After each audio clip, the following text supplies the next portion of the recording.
Dans cette deuxième vidéo sur le chapitre des opérations de nombres en écriture fractionnaire, on va s'intéresser à la notion de quotients égaux. Alors on a déjà vu en classe de 5e et en classe de 6e une propriété, la règle fondamentale qui nous permet de déterminer des quotients égaux. On va rajouter cette année une règle supplémentaire qu'on appelle l'égalité des produits en croix. Donc, la règle.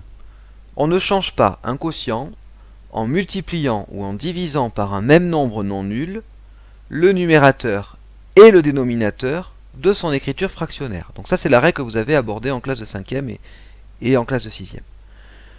Donc si on se donne trois nombres relatifs A, B et K, avec K différent de 0 et B différent de 0, alors A sur B est égal à A fois K sur B fois K, ou alors à A divisé par K sur B divisé par K. Remarquez que dès lors qu'on fait une multiplication au numérateur, on doit faire exactement la même au dénominateur. Pareil, si on fait une division au numérateur, on doit faire exactement la même opération au dénominateur. Par exemple, la fraction 2 neuvièmes.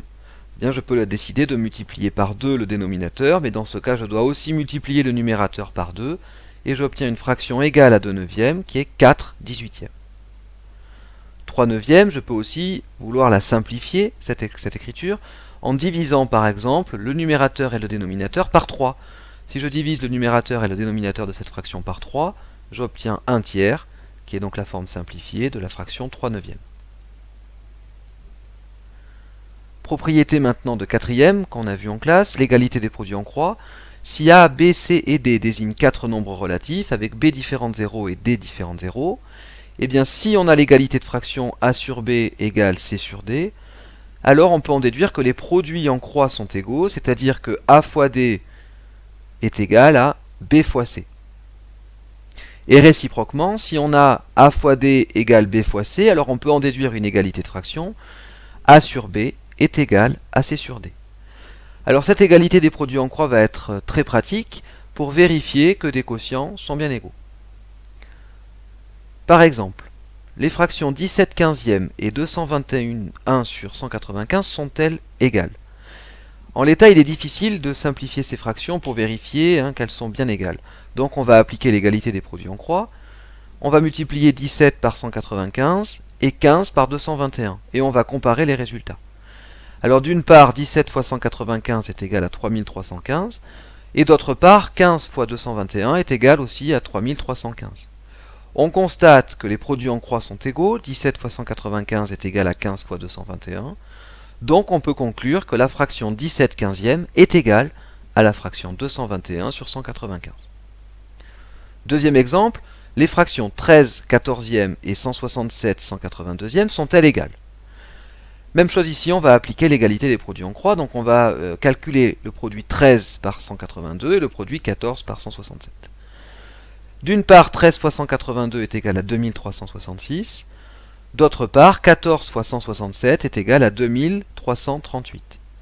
On constate ici que 13 fois 182 n'est pas égal à 14 fois 167. Autrement dit, les produits en croix ne sont pas égaux. On en conclut donc que les deux fractions ne sont pas égales. 13 quatorzièmes n'est pas égal à 167 182e.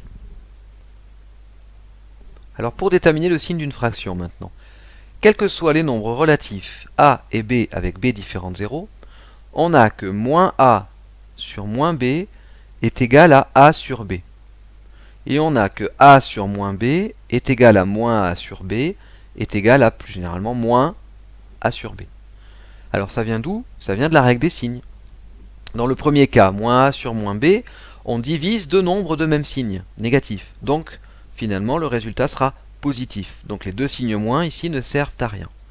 Dans le deuxième cas, par contre, on a un nombre positif sur un nombre négatif. Autrement dit, le résultat est forcément négatif. On en déduit donc que A sur moins B est bien égal à moins A sur B. Par exemple, la fraction moins 3 sur moins 7 peut être écrite plus simplement comme 3 sur 7. La fraction moins 5 sur 9 est égale à 5 sur moins 9 et plus généralement moins 5 sur 9. Alors 5 sur moins 9, vous voyez que j'ai bugué dessus, c'est qu'en fait on écrit rarement, pour ainsi dire jamais, le signe moins au dénominateur d'une fraction. Le signe moins, dans une fraction, on le met soit au numérateur, soit devant la fraction.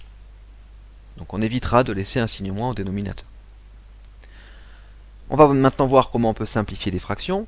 Pour simplifier une fraction, l'idée est de faire apparaître un diviseur commun au numérateur et au dénominateur, et de le simplifier ensuite. Alors faisons quelques exemples. Pour simplifier la fraction 9/15e, on remarque que 15 et 9 sont tous les deux des multiples de 3. On va donc pouvoir diviser numérateur et dénominateur par 3.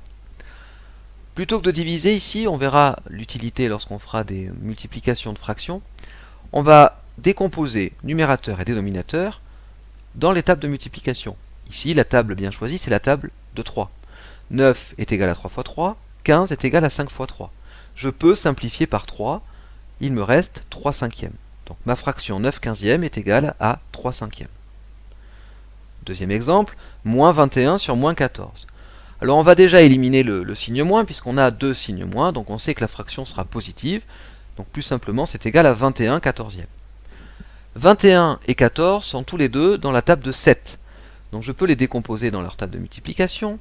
21, c'est 3 fois 7. 14, c'est 2 fois 7. Je peux simplifier par 7, et j'obtiens 3 demi.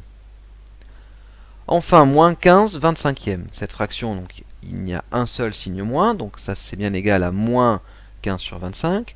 15 et 25 sont tous les deux dans la table de 5, donc je les décompose dans la table de 5, ça fait 3 fois 5 pour 15, et 5 fois 5 pour 25.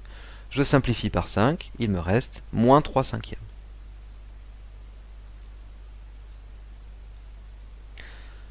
Enfin, on va voir comment on peut réduire des fractions au même dénominateur.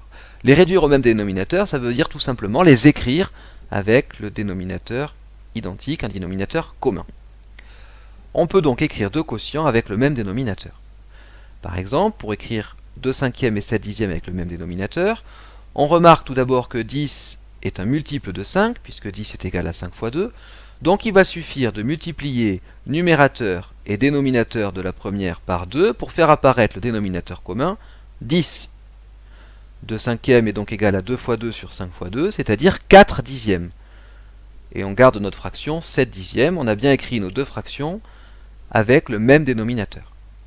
Alors ça, vous aviez l'habitude de le faire en classe de 5e, puisque le dénominateur d'une fraction est un multiple du dénominateur de l'autre. Alors deuxième exemple, propre à la classe de 4e, lorsque les deux dénominateurs sont différents et ne sont pas multiples l'un de l'autre. Par exemple, 7 quarts et 5 tiers.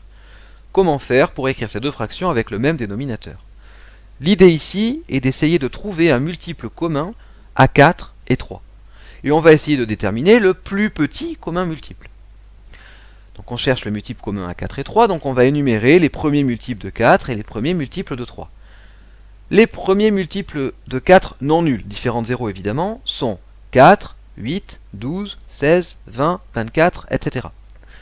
Les premiers multiples de 3 sont 3, 6, 9, 12, 15, 18, etc. On repère ici déjà, après avoir écrit les premiers multiples de chacun de ces deux nombres, qu'on a un multiple commun qui est 12, et que c'est le plus petit commun multiple. Ça veut dire qu'on va pouvoir écrire les deux fractions 7 quarts et 5 tiers avec le dénominateur commun égal à 12.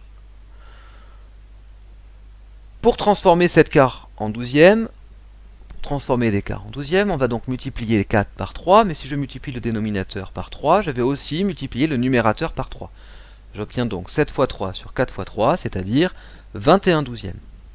Pour ma deuxième fraction 5 tiers, pour transformer des tiers en 12e, on sait qu'on doit multiplier par 4, mais si je multiplie le dénominateur par 4, je dois aussi multiplier le numérateur par 4. J'obtiens donc 5 fois 4 sur 3 fois 4, c'est-à-dire 20 douzièmes. Je viens d'écrire mes deux fractions avec le même dénominateur, 12.